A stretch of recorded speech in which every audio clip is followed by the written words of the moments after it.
পরিবারকে রাজি করানোর পর তার ছেড়ে দেওয়াটা খুব সুন্দর ছিল। তুমি বিশ্বাস করো, তুমি যেদিন আমারে কইছিলে যে আপনার ফ্যামিলিকে রাজি করান, ওইদিনকে আমি বাসায় এসে আমার মা আমার সামনে কাঁদছিল যে তোমার ওই মেয়ে বিয়ে করতে হইব না। তারপরও আমি তোমার লেগে কাঁদছিলাম যে মা আমার ওই মেয়েটাই লাগবে। আমি তোমার ঠিক এতটাই ভালোবাসতাম। আমি আমার ফ্যামিলিরও এক সময় প্রেশার দিতে দিতে তারপর আমি রাজি করাইছিলাম যে মা আমি ওই মেয়েরই বিয়ে করবো, ওই মেয়েরই ভালোবাসি। কিন্তু তুমি ব্যাপারটা বুঝো নাই, তুমি জিনিসটা খুব সহজভাবে নিছো।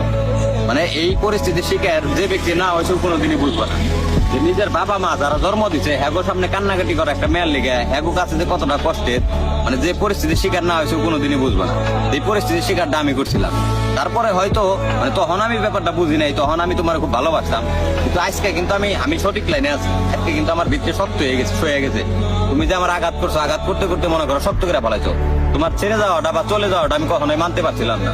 তখন মনে করো তুমি মানে আমার এমন ভাবে চলে গেল, আমার বন্ধু বান্ধব ভাই বেড়াতার আমার ফ্যামিলি আমার সবার কাছে মনে করো তুমি আমার নিচা করে হয়ে গেলা। মানে সবার কাছে আমি গর্ব করে কইতাম যে তুমি আমার খুব ভালোবাসো বা তুমি আমার কোনোদিন ছাইরা চলে যাবে না।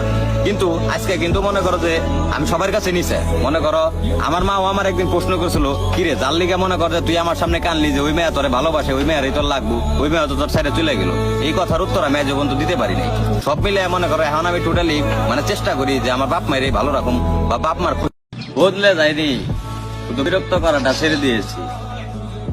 একটা কথা হইলে তুমি কি ভাবো যে আমি তোমার ভুলে গেছি? আসলে না, আমি তোমার এখনো প্রচন্ড ভালোবাসি, কিন্তু বিরক্ত করাটা ছেড়ে দিছি। কারণ আমিও মনে করো দিন শেষে ভাবলাম যে আমিও একজন মানুষ বা আমারও একটা আত্মসম্মান আছে।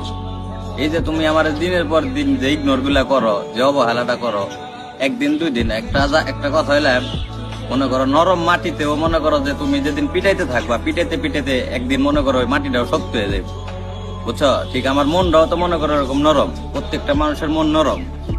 আঘাত পাইতে পাইতে মনে করো যে আমার ভিতরটাও মনে করো শক্ত হয়ে যেতেছে পাথরের মতো। কিন্তু ভালোবাসাটা নরম আছে।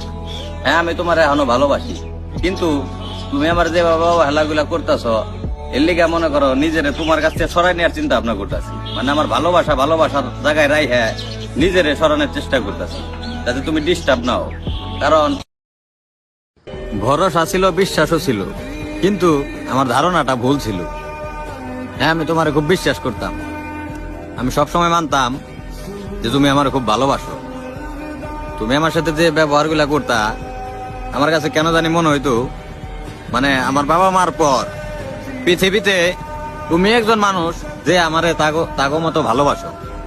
কিন্তু সবকিছু মিথ্যা ছিল।